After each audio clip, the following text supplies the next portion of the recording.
Welcome students, good morning. आज हमारा भारत के भूगोल में जो टॉपिक चलेगा वो चलेगा भारत के औद्योगिक प्रदेश। भारत के औद्योगिक प्रदेश, भारत के औद्योगिक प्रदेश। ठीक है, अभी तक हमने उद्योगों के बारे में पढ़ा है। हमारे भारत के विभिन्न उद्योगों के बारे में पढ़ा हमने। लोहा इस्पात उद्योग के बारे में पढ़ा, सूती वस्त्र उद्योग के बारे में पढ़ा और पेट्रो रसायन उद्योगों के बारे में पढ़ा।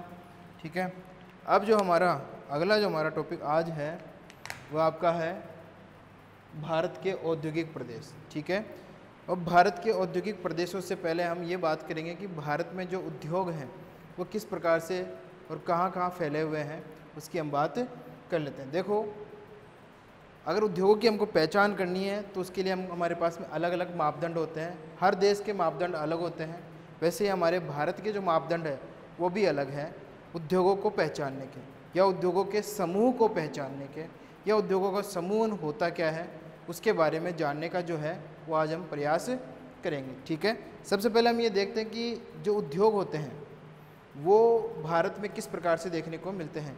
तो भारत में जो है वो आपको विनिर्माण उद्योग देखने को मिलते हैं।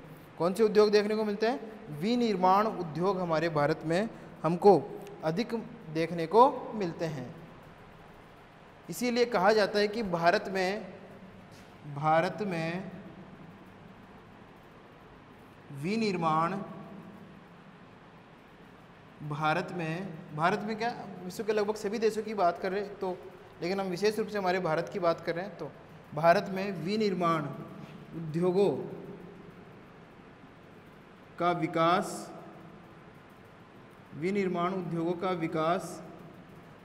एक समान नहीं देखने को मिलता, एक समान नहीं देखने को मिलता। कारण है किसी उद्योग के लिए अनुकूल दशाएं।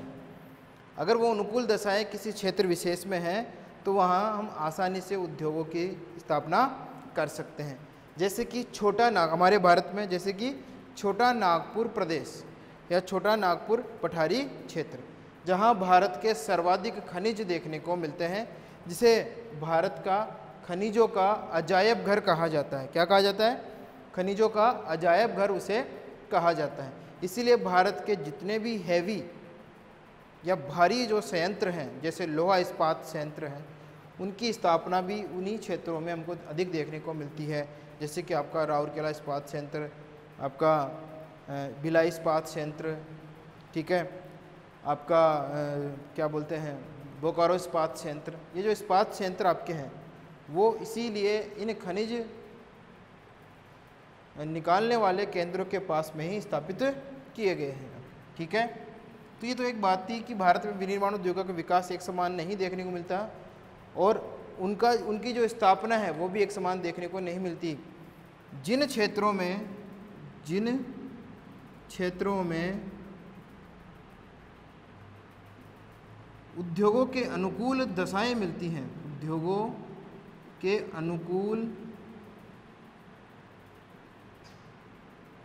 अनुकूल दशाएं मिलती हैं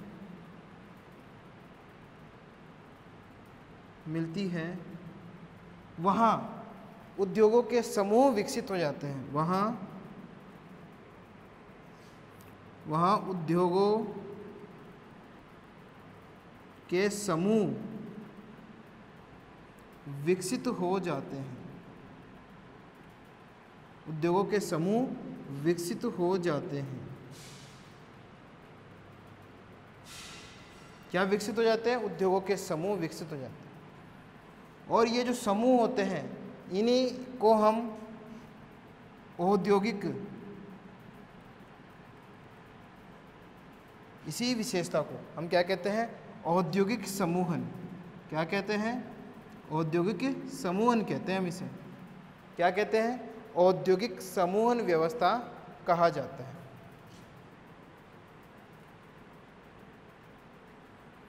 औद्योगिक समूहन व्यवस्था इसे कहा जाता है। ठीक है, अब इस औद्योगिक समूह व्यवस्था के भी कई मापदंड होते हैं। जिनसे हम इसको पता कर सकते हैं कि औद्योगिक समूह व्यवस्था कहाँ पे किस प्रकार की देखने को मिलती है। तो वो जो मापदंड हैं उन मापदंडों के बारे में भी हम देख लेते हैं कि कौन कौन से मापदंड है, जैसे कि उत्पादन कितना हो रहा है उस समूह में, औद्योगिक समूह में किस प्रकार का उत्पादन हो रहा है, उत्पादन कितनी मात्रा में हो रहा है और किस प्रकार का उत्पादन हो रहा है, श्रमिकों की उपलब्धता कैसी है, श्रमिक वहाँ पे है कि नहीं है। इसके अलावा जो उद्योगों में जो ऊर्जा का उपयोग करने वाले हैं या जो उत्पादन में जो लागत में जो ऊर्जा आएगी उस ऊर्जा के बारे में, ठीक है। तो ये जो सारे मापदंड हैं उन मापदंडों के आधार पर ही हम औद्योगिक समूह के बारे में बात कर सकते हैं। किसके बारे में बात कर सकते हैं? औद्योगिक समूह के बारे में, कि वहाँ पे औद्योगिक जो इकाइयाँ हैं वो किस प्रकार की देखने को मिलती हैं, ठीक है। तो देखिए यहाँ पे हेडिंग डाल देते हैं, औद्योगिक समूहन के मापदंड, औद्योगिक समूहन के मापदंड देखो कौन कौन से हैं। नंबर 1 है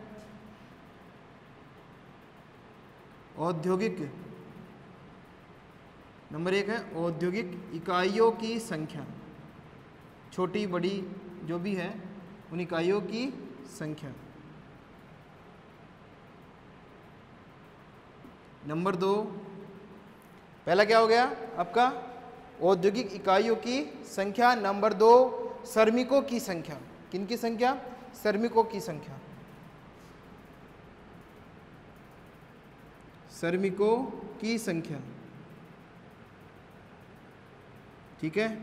नंबर 3, श्रमिकों की संख्या के बाद में कुल उपयोग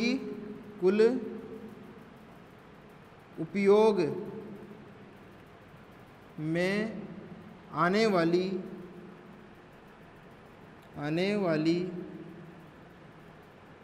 ऊर्जा की मात्रा।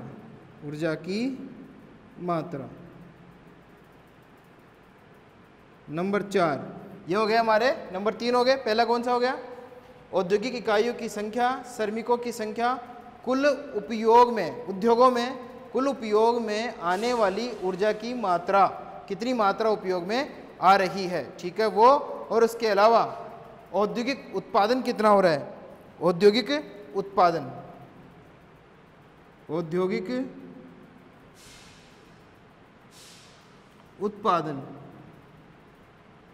ठीक है। तो ये औद्योगिक उत्पादन हो गया। और पांचवा और अंतिम जो है वो है वस्तु लागत मूल्य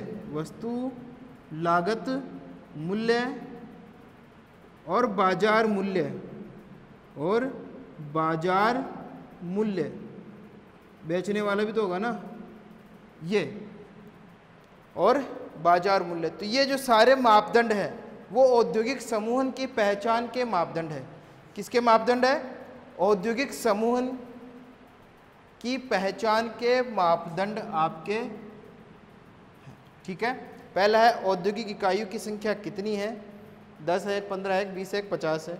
श्रमिकों की संख्या कितनी है, फिर उस समूह में पूरे में सभी प्रकार के उद्योगों में मिलाकर कुल उपयोग में आने वाली, उन उद्योगों में उपयोग में आने वाली ऊर्जा की मात्रा, औद्योगिक उत्पादन कितना हो रहा है उस समूह में, कुल मिलाकर सारे उद्योगों की बात करें तो वस्तु लागत मूल्य क्या आ रहा है वो, और बाजार भाव जो बेचा जाएगा मूल्य का, वस्तु का, वो मूल्य की बात इसमें की जाती है। तो इस प्रकार से जो है आपके ये जो है वो आपके औद्योगिक समूह पहचानने के मापदंड है। क्या है? औद्योगिक समूह पहचानने के मापदंड, ठीक है। यही हमारे भारत में भी हमको देखने को मिलते हैं, औद्योगिक समूह के मापदंड। कौन से समूह के मापदंड? औद्योगिक समूह के मापदंड, ठीक है। अब हम आ जाते हैं हमारे भारत के इसी प्रकार के औद्योगिक समूह के बारे में, जो बहुत बड़े रूप में हमको देखने को मिलता है। और वो जो औद्योगिक समूह है उसे हम भारत के औद्योगिक प्रदेश के रूप में जानते हैं। किसके रूप में जानते हैं? औद्योगिक प्रदेश के रूप में, ठीक है। यहाँ पे हमारे भारत के जो औद्योगिक प्रदेश हैं उनकी हम बात कर रहे हैं। तो औद्योगिक प्रदेश कौन कौन से हैं वो देख लेते हैं। हमारे भारत को 8 औद्योगिक प्रदेशों में, हमारे भारत में जो है 8 औद्योगिक प्रदेश बनाए गए हैं या बांटे गए हैं। पहला जो हमारा आता है वो आता है मुंबई पुणे औद्योगिक प्रदेश। तो पहला ये रहा आपका मुंबई, इसको लिख देते हैं नाम, मुंबई पुणे औद्योगिक प्रदेश, औद्योगिक प्रदेश। तो पहला हो गया हमारा मुंबई पुणे औद्योगिक प्रदेश, ठीक है। उसके बाद में हुगली, नंबर 2 हुगली औद्योगिक प्रदेश। तो आ जाओ इधर, ये हमारा है हुगली औद्योगिक प्रदेश, हुगली औद्योगिक प्रदेश नंबर 2, ठीक है, ये नंबर 1। उसके बाद में तीसरा हमारा आता है बंगलुरु तमिलनाडु औद्योगिक प्रदेश, ये रहा। तो इसको इधर से लिख देते हैं अपन, जगह नहीं है हमारे पास में, थोड़ी सी शॉर्ट जगह है, तो इधर लिख देते हैं बेंगलुरु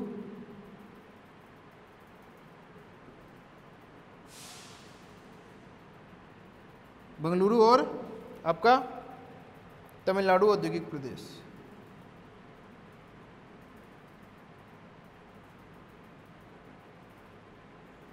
औद्योगिक प्रदेश,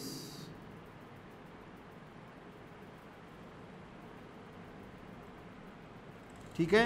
ये हो गया आपका तीसरे नंबर का औद्योगिक प्रदेश, बेंगलुरु तमिलनाडु औद्योगिक प्रदेश। उसके बाद में नंबर 4 पे आ जाते हैं हम, गुजरात औद्योगिक प्रदेश, गुजरात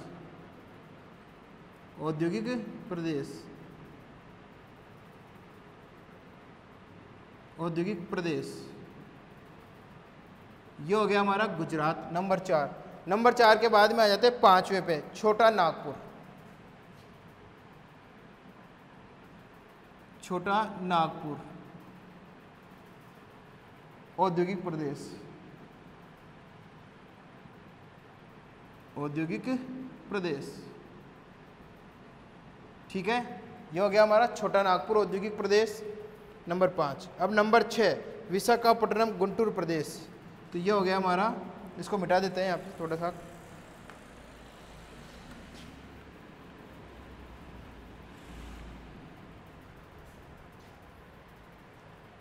विशाखापट्टनम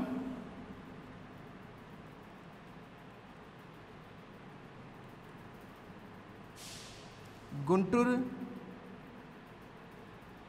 औद्योगिक प्रदेश, औद्योगिक प्रदेश, ठीक है। ये हमारे भारत का 6ठे नंबर का औद्योगिक प्रदेश हो गया। उसके बाद में हम 7वें पे आएंगे, हमारे भारत के 7वां कौन सा है, गुड़गांव दिल्ली मेरठ, गुड़गांव, गुड़गांव दिल्ली मेरठ प्रदेश, ठीक है। तो ये हो गया हमारा 7वें नंबर का। और 8वें नंबर का और अंतिम जो हमारा आता है कोल्लम तिरुवनंतपुरम औद्योगिक प्रदेश, ये रहा कोल्लम। इसको थोड़ा ऊपर लिख देता हूँ, दिखेगा नहीं तो, है ना। कोल्लम तिरुवनंतपुरम, तिरुवनंतपुरम औद्योगिक प्रदेश, औद्योगिक प्रदेश। तो यह हो गया हमारे भारत के समस्त औद्योगिक प्रदेश, 8 के 8 आपके औद्योगिक प्रदेश, ठीक है। कितने हो गए, 8 औद्योगिक प्रदेश हमारे भारत के।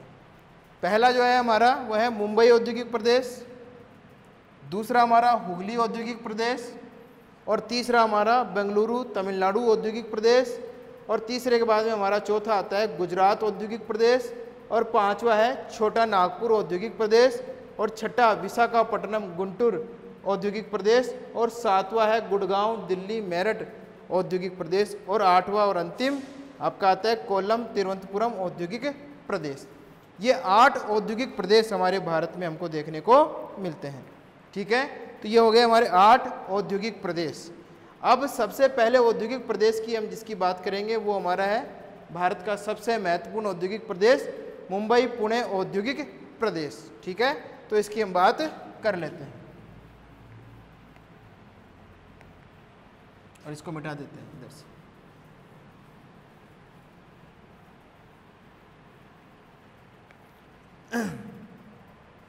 और हेडिंग डाल देते हैं इधर, मुंबई पुणे औद्योगिक प्रदेश, औद्योगिक प्रदेश, ठीक है। इसकी बात कर लेते हैं, मुंबई पुणे औद्योगिक प्रदेश की विस्तार देखते हैं पहले इसका विस्तार। इसका जो विस्तार है वो आपका ठाणे, ठाणे से लेकर, ठाणे से पुणे, पुणे तथा नासिक, नासिक और सोलापुर,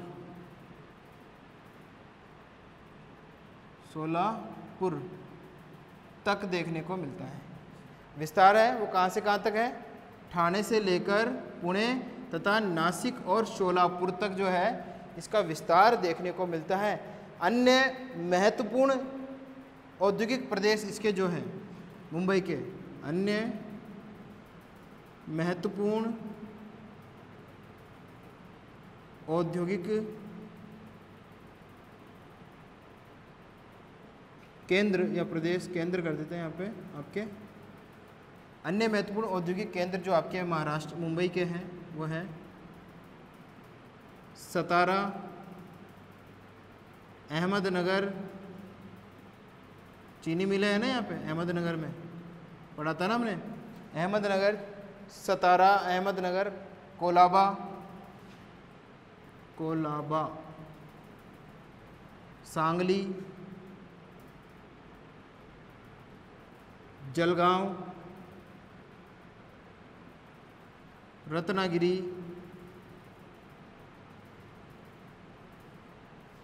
रत्नागिरी के अलावा हाँ बहुत इतने नाम तो आपको, सतारा, अहमदनगर, कोलाबा, सांगली, जलगांव, रत्नागिरी, सोलापुर, कोल्हापुर,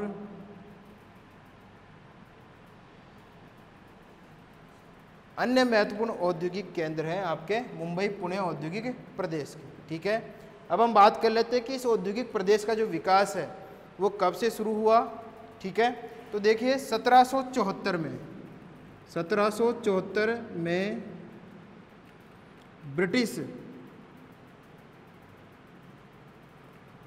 1774 में मुंबई, 1774 में मुंबई जल पोताश्रय, 1774 में मुंबई जल पोताश्रय के निर्माण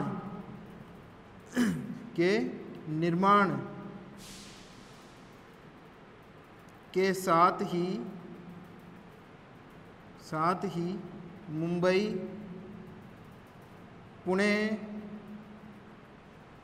पुणे औद्योगिक प्रदेश का, मुंबई पुणे औद्योगिक प्रदेश का, मुंबई पुणे औद्योगिक प्रदेश का विकास माना जाता है, विकास माना जाता है, माना जाता है। ये लो, ये विकास प्रारंभ हो गया था आपके औद्योगिक प्रदेश का, मुंबई पुणे औद्योगिक प्रदेश का, ठीक है। इस प्रदेश का जो मुख्य जो उद्योग है वो आपका सूती वस्त्र उद्योग है। कौन सा है? प्रमुख उद्योग, यहाँ प्रमुख उद्योग सूती वस्त्र उद्योग है, सूती वस्त्र उद्योग। क्यों? क्योंकि प्रारंभ से ही मुंबई बंदरगाह जो है और मुंबई में जो समुद्री जलवायु है उस जलवायु के कारण कपास उत्पादन में भौगोलिक जो अवस्था है वो भी कपास उत्पादन के लिए महत्वपूर्ण थी आपके महाराष्ट्र में। और साथ ही जो कपास का निर्यात होता था वो मुंबई बंदरगाह से 1774 में मुंबई जल पोताश्रय के निर्माण के साथ ही प्रारंभ हो गया था।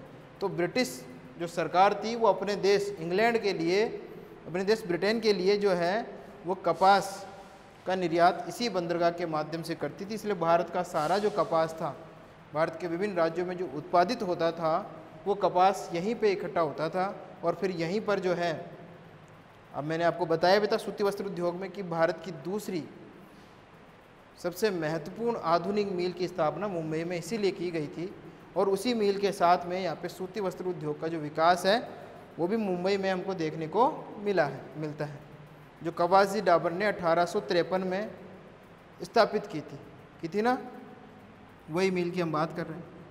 ठीक है, तो ये तो हो गया यहाँ का सूती वस्त्र उद्योग महत्वपूर्ण। इसके बाद में जब से यहाँ पर महाराष्ट्र में पेट्रोलियम उत्पादन क्षेत्रों का जो है विकास हुआ है या उनकी खोज हुई है, उसके पश्चात से यहाँ पे जो है पेट्रोलियम आधारित उद्योगों का विकास भी देखने को मिला है। भारी इंजीनियरिंग उद्योग वो भी यहाँ देखने को मिलते हैं। आईटीआई सेक्टर से संबंधित जो उद्योग है, आईटी सेक्टर से संबंधित उद्योग जो है वो भी यहाँ देखने को मिलते हैं। इलेक्ट्रॉनिक्स उद्योग भी यहाँ देखने को मिलता है। कृत्रिम रेशा उद्योग भी यहाँ देखने को मिलता है, आज अगर वर्तमान की बात करें। इसके अलावा मेकअप का जो सामान आपका बनता है वो जो उद्योग है वो भी यहाँ पे देखने को मिलता है। मुंबई में जो आपकी धारावी जो सबसे बड़ी स्लम एरिया है, सबसे बड़ी गंदी बस्ती जो है, वहाँ पर जो आपके ये इसी प्रकार के रसायन आधारित उद्योग, पेट्रो रसायन उद्योग और आपके सौंदर्य प्रसाधन के उद्योग वो विकसित किए गए हैं। तो सूती वस्त्र उद्योग के अलावा यहाँ पे क्या क्या है, और अभियांत्रिकी उद्योग, अभियांत्रिकी इंजीनियरिंग उद्योग जिसको बोलते हैं ना, अभियांत्रिकी है। जलयान निर्माण है, जलयान निर्माण उद्योग। औषधि निर्माण, औषधि निर्माण उद्योग है। औषधि निर्माण के अलावा दवाइयाँ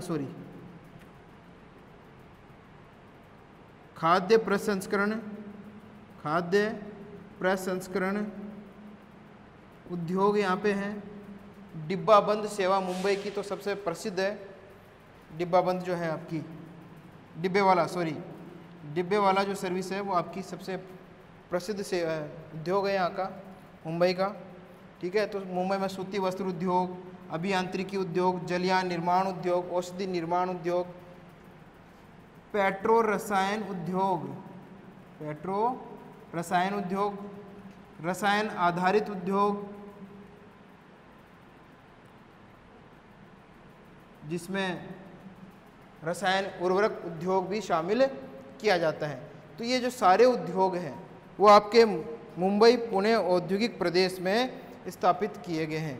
इसके अलावा फिल्म उद्योग, भारत का सबसे बड़ा फिल्म उद्योग भी यहाँ पे स्थापित है। फिल्म उद्योग भारत का बॉलीवुड, और इसे भारत का हॉलीवुड भी कहा जाता है। भारत का हॉलीवुड भी इसे कहा जाता है। किसे? आपके मुंबई पुणे औद्योगिक प्रदेश में जो फिल्म उद्योग है उसे। तो फिल्म उद्योग को जो है वो आपके इसीलिए बॉलीवुड और हॉलीवुड कहा जाता है। तो इतना, इसीलिए आज हम मुंबई को भारत की आर्थिक राजधानी, इसलिए मुंबई को भारत की आर्थिक राजधानी कहा जाता है। आर्थिक राजधानी कहा जाता है। 1774 में डॉकयार्ड की स्थापना के साथ ही जल पोताश्रय के निर्माण के साथ ही यहाँ पर जो है पूरा जो औद्योगिक प्रदेश है वो लगातार विकसित होता गया है। अब विकसित होने के जो कारण हैं और जो विशेषता हैं उनकी बात हम करेंगे बाद में। ठीक है, जो भी विकास के कारण हैं वो कारणों के बाद हम बाद में करेंगे। ठीक है, धन्यवाद।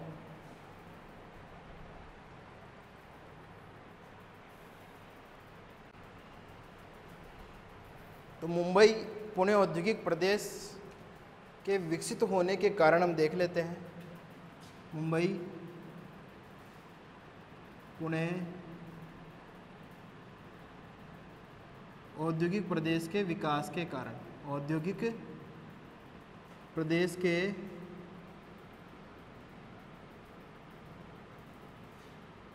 विकास के कारण 4-5 कारण आते हैं। मुख्य रूप से उनकी हम बात कर लेते हैं। पहला है उपजाऊ काली मिट्टी, उपजाऊ काली मिट्टी एवं समुद्री जलवायु, समुद्री आर्द्र जलवायु,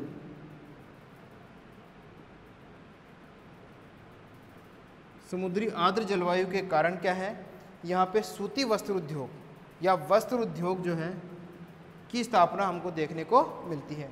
तो पहला कारण तो ये हो गया आपका, कौन सा, उपजाऊ काली मिट्टी एवं समुद्री आर्द्र जलवायु के कारण यहाँ पे जो है उद्योगों की स्थापना देखने को मिली है। मुख्य रूप से आपका वस्त्र उद्योग या सूती वस्त्र उद्योग, कोष्टक में कर लेते हैं सूती वस्त्र उद्योग, सूती वस्त्र उद्योग, ठीक है।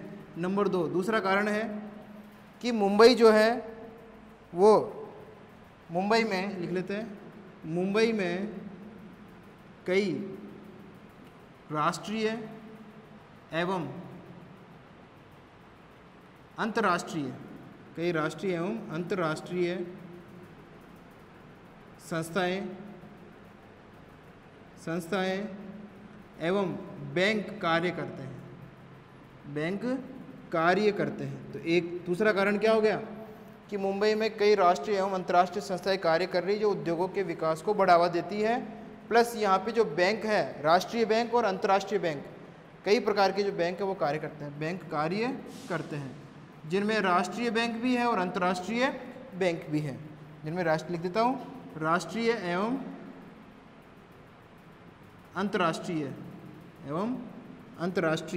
बैंक, अंतर्राष्ट्रीय बैंक, ठीक है। नंबर 3, तीसरा जो है वो है मुंबई बंदरगाह की उपलब्धता, मुंबई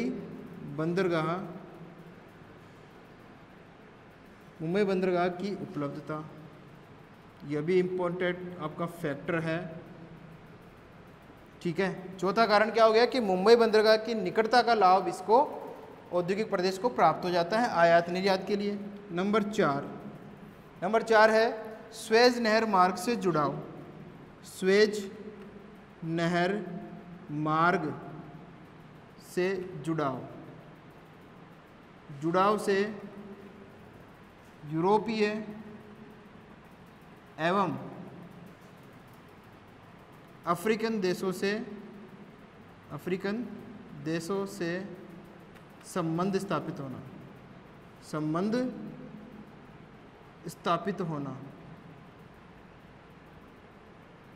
होना, ठीक है। यह हो गया 5, चौथा। नंबर 5, पूंजीपतियों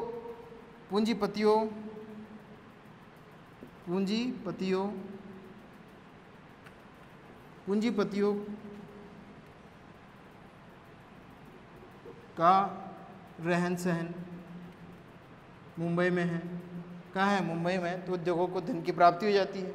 जब पूंजीपति यहाँ पे रह रहे हैं तो वो यहाँ पे उद्योगों में पैसा लगाते हैं, ठीक है। नंबर 6,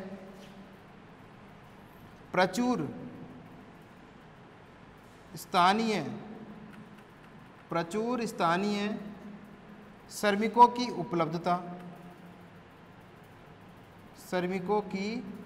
उपलब्धता। तो ये जो सभी कारक या फैक्टर्स हैं वो आपके मुंबई पुणे औद्योगिक प्रदेश के विकास में महत्वपूर्ण भूमिका निभाते हैं ना। इसके अलावा भारत के ज़्यादातर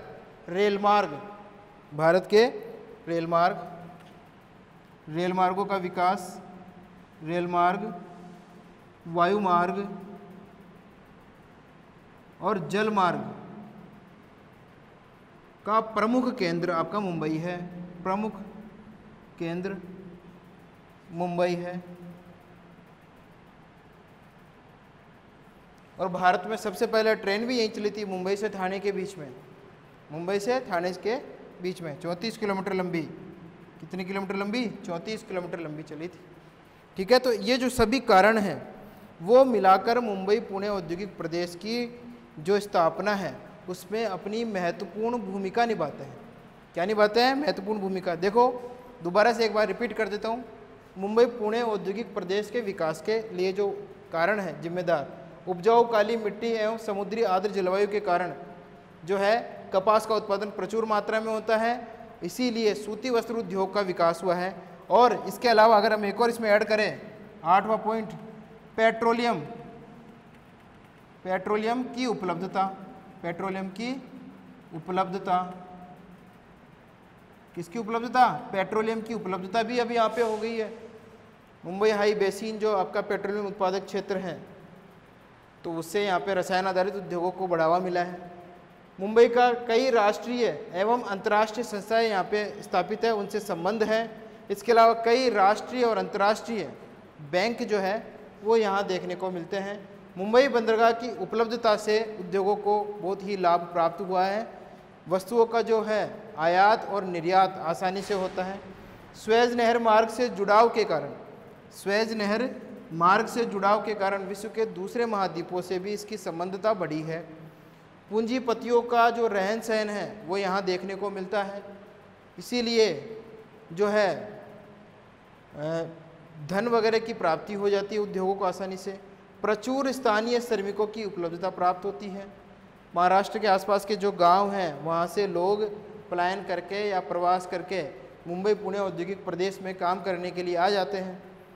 रेल मार्ग, वायु मार्ग, जल मार्ग का प्रमुख केंद्र आपका मुंबई है, इसीलिए ये प्रमुख औद्योगिक प्रदेश के रूप में विकसित हो गया है। पेट्रोलियम की जब से उपलब्धता यहाँ हुई है तब से बहुत सारा जो उद्योग है वो यहाँ पे शिफ्ट हो गया है, आ गया है। ठीक है, तो इस प्रकार से जो है हमारे भारत में प्रमुख औद्योगिक प्रदेश की संरचना, आपके प्रमुख औद्योगिक प्रदेश की संरचना आपके मुंबई औद्योगिक प्रदेश में देखने को मिलती है। हालांकि वर्तमान में अगर हम देखें तो यहाँ पे कोयले की कमी देखने को मिलती है। किसकी कमी देखने को मिलती है? कोयले की। तो इसलिए ईंधन की आवश्यकता जो है, इसलिए जो ईंधन की आवश्यकता है वो पश्चिमी घाट से, ईंधन की आवश्यकता पश्चिमी नंबर 9, ईंधन की आवश्यकता के लिए पश्चिमी घाट से जल विद्युत की प्राप्ति हो जाती है। जल विद्युत, इस औद्योगिक प्रदेश को पश्चिमी घाट से जल विद्युत की प्राप्ति हो जाती है। किसकी प्राप्ति हो जाती है? जल विद्युत की प्राप्ति आपके मुंबई पुणे औद्योगिक प्रदेश को आसानी से हो जाती है। हालांकि यहाँ पे कोयला नहीं मिलता है, महाराष्ट्र में जो कोयला है वह नहीं मिलता है, लेकिन लोहा वो कुछ जगहों पे देखने को मिलता है। इसके अलावा आपके मुंबई औद्योगिक प्रदेश में चमड़ा जो उद्योग है, चर्म शोधन जो है वो भी देखने को मिलता है। तो बहुत सारे जो, इसीलिए मुंबई में आपके कोल्हापुर में जो चमड़े की जो चप्पलें बनती है वो विश्व प्रसिद्ध होती है। ठीक है, जिनको कोल्हापुरी चप्पल के नाम से जाना जाता है। ठीक है, तो वो औद्योगिक प्रदेश आपका मुंबई पुणे औद्योगिक प्रदेश है। आज हमने इसके बारे में, इसके विकास के कारणों के बारे में भी पढ़ा है। ठीक है, और ये जो औद्योगिक प्रदेश का विकास हुआ है वो क्यों हुआ है वो आपके सामने, इसीलिए मैंने कारण यहाँ पे लिखे हैं। कौन कौन से कारण हैं वो आप देख सकते हो। कौन कौन से कारण हैं, है ना, ये देखो पूरे 8-9 कारण मैंने आपको बता दिया है। 1 2 3 4 5 6 7 8 और 1 9।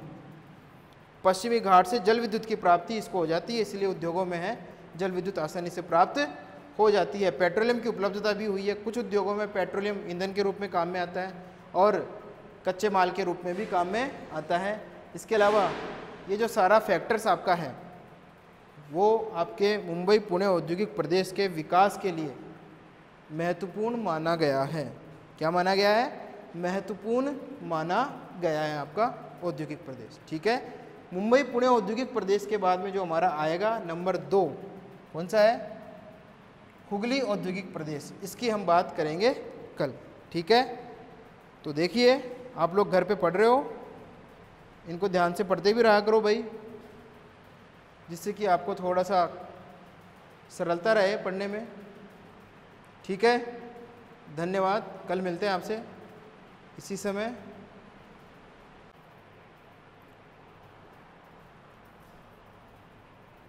Good morning students. आज जो हमारा टॉपिक चलेगा वो चलेगा औद्योगिक प्रदेश में दूसरे नंबर का हुगली औद्योगिक प्रदेश। कौन सा चलेगा? हुगली औद्योगिक प्रदेश। इससे पहले कल हमने पढ़ा था मुंबई औद्योगिक प्रदेश। आज जो हमारा दूसरा चलेगा वह है हुगली औद्योगिक प्रदेश। हुगली औद्योगिक प्रदेश, ठीक है। तो हुगली औद्योगिक प्रदेश के बारे में हम बात करते हैं। सबसे पहले इसके विस्तार की बात करते हैं। विस्तार कहाँ से कहाँ तक है? देखिए, इसका जो विस्तार है हुगली नदी के दोनों किनारों, हुगली नदी के दोनों किनारों पर, हुगली नदी के दोनों किनारों पर बांसबेरिया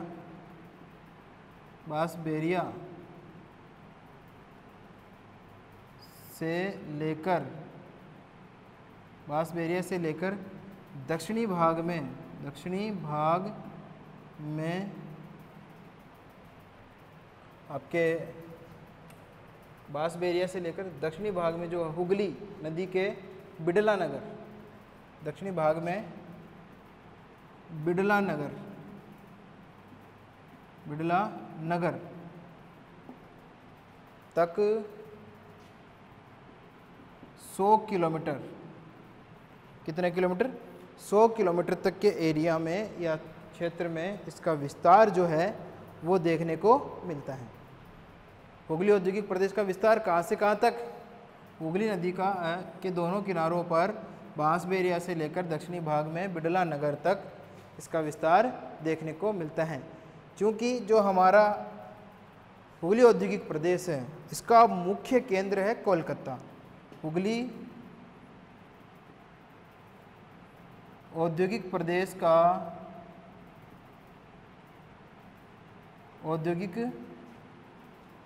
का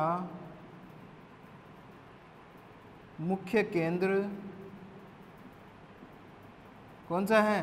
कोलकाता।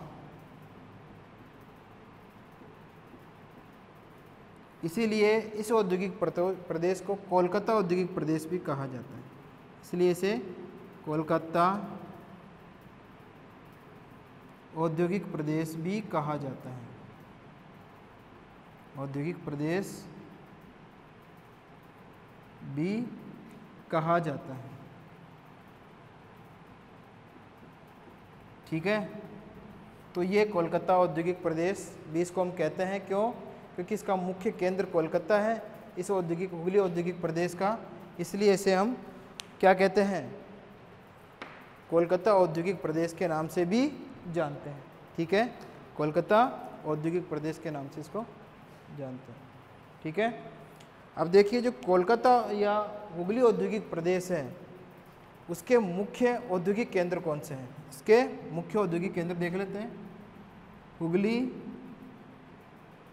औद्योगिक प्रदेश के मुख्य केंद्र जहां विभिन्न प्रकार के उद्योग स्थापित किए गए हैं। अब कौन से उद्योग स्थापित किए हैं वो हम बाद में बात करेंगे। पहले महत्वपूर्ण केंद्र कौन कौन से हैं उसकी हम बात कर लेते हैं। महत्वपूर्ण केंद्र है कोलकाता, हावड़ा, हल्दिया, हुगली। ये आपके क्या है? मुख्य औद्योगिक केंद्र है हुगली औद्योगिक प्रदेश के। इसके अलावा आपके हुगली के बाद में बेलूर, ठीक है। बेलूर के अलावा बिड़ला नगर,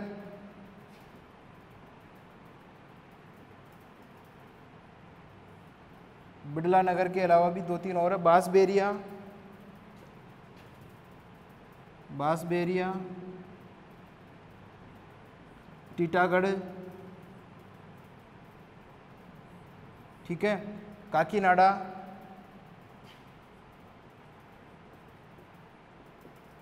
ये आपके हुगली औद्योगिक प्रदेश के प्रमुख औद्योगिक केंद्र हैं।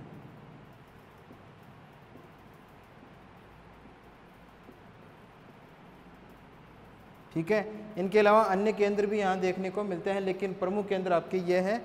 इन औद्योगिक केंद्रों में मुख्य रूप से, इन औद्योगिक केंद्रों में मुख्य रूप से जूट उद्योग, कौन सा उद्योग? जूट उद्योग। अगर हम देखें जूट उद्योग, इन केंद्रों की अगर हम बात कर रहे हैं, हुगली औद्योगिक प्रदेश के मुख्य केंद्रों में जूट उद्योग, अभियांत्रिकी उद्योग, अभियांत्रिकी उद्योग, चितरंजन रेल के डिब्बे, रेल इंजन, चितरंजन रेल का इंजन कारखाना, सूती वस्त्र उद्योग,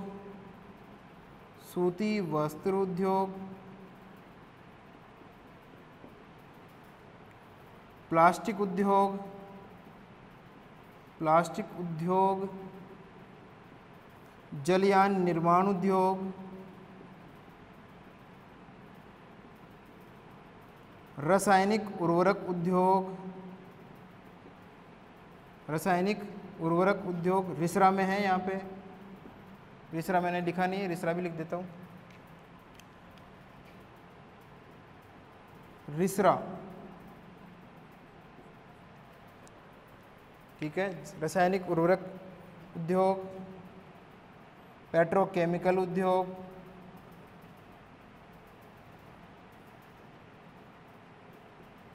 औषधि निर्माण उद्योग,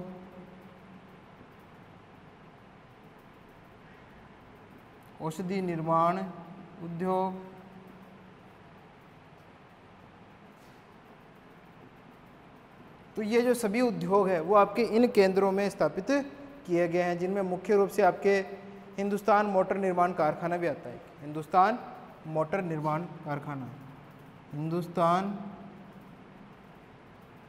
मोटर निर्माण कारखाना। तो ये सारे उद्योग जो है आपके कहाँ स्थापित किए गए हैं? यहाँ पर हुगली के औद्योगिक प्रदेश के मुख्य केंद्र कोलकाता, हावड़ा, हल्दिया, हुगली, बेल्लूर, बिडलानगर, बांसबेरिया, टीटागढ़, काकीनाडा और रिसरा यहाँ पे देखने को मिलते हैं, ठीक है। इसके अलावा कोलकाता बंदरगाह की समीपता का लाभ इस औद्योगिक प्रदेश को प्राप्त होता है। कौन से बंदरगाह की? कोलकाता बंदरगाह की, ठीक है। अब हम बात करेंगे हुगली औद्योगिक प्रदेश, हुगली औद्योगिक प्रदेश की प्रमुख विशेषताएं कौन कौन सी हैं, तो किस प्रकार से ये विकसित हुआ है उसकी हम बात कर लेते हैं, ठीक है। हुगली औद्योगिक विकास के प्रमुख कारण जो हैं, ठीक है, तो इसको मिटा देते हैं, प्रमुख कारणों पे आ जाते हैं। देख लेना, जूट उद्योग, अभियांत्रिकी उद्योग, चितरंजन रेल इंजन बनाने कारखाना, सूती वस्त्र उद्योग, प्लास्टिक उद्योग, जलयान निर्माण, रासायनिक उर्वरक, पेट्रोकेमिकल,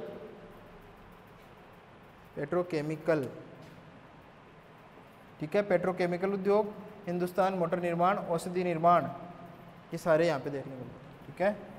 अब हम हमारे विकास के कारण देख लेते हैं भाई, मिटा देते हैं। और हेडिंग डाल देते हैं, हुगली औद्योगिक प्रदेश के विकास के कारण।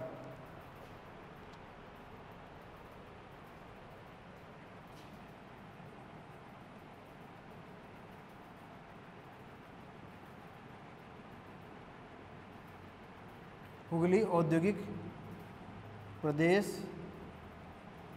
के विकास के कारण,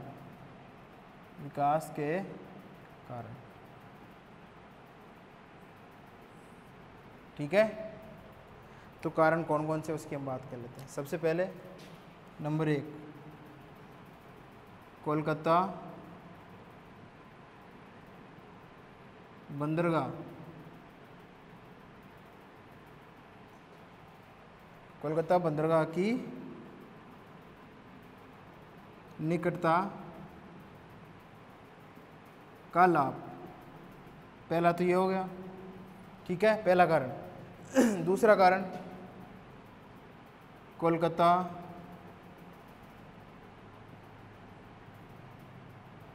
प्राचीन समय से ही प्रमुख आर्थिक केंद्र रहा है, आर्थिक केंद्र रहा है,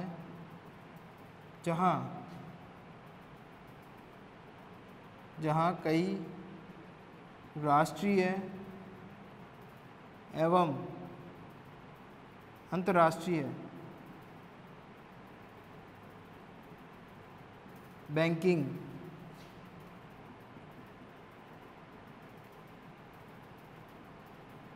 व्यवस्था मौजूद है, व्यवस्था है। ठीक है, दूसरा कारण ये हो गया। तीसरा कारण, पूंजीपति वर्ग या पूंजीपतियों की अधिकता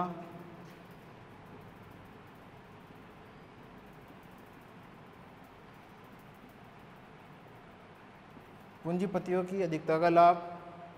नंबर 4,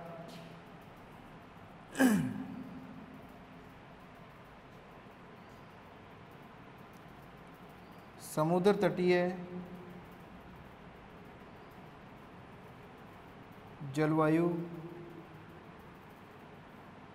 या आर्द्र जलवायु का लाभ।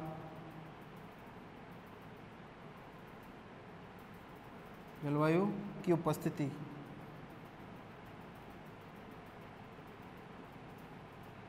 ठीक है, तो ये आपका समुद्र तटीय जलवायु हो गया, आर्द्र जलवायु की उपस्थिति हो गई, ये यहाँ के महत्वपूर्ण भूमिका निभाते हैं। इसके अलावा अगर हम देखें तो कोलकाता नगर को इस औद्योगिक प्रदेश का, इस औद्योगिक प्रदेश का हृदय स्थल कोलकाता को कहा जाता है, कोलकाता को कहा जाता है। दामोदर वैली कॉरपोरेशन या दामोदर नदी घाटी परियोजना से इस औद्योगिक प्रदेश को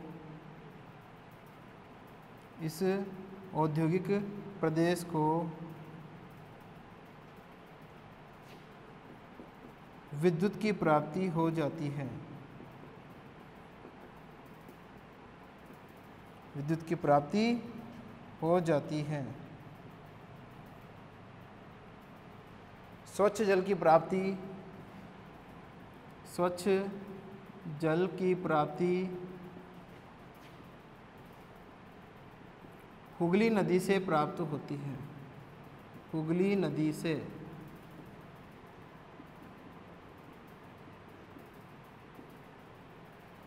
विभिन्न प्रकार के खनिज, विभिन्न प्रकार के खनिज जैसे लोहा, कोयला, मैंगनीज और मैंगनीज के अलावा कपास, जूट की प्राप्ति छोटा नागपुर, पठार एवं कोलकाता से हो जाती है।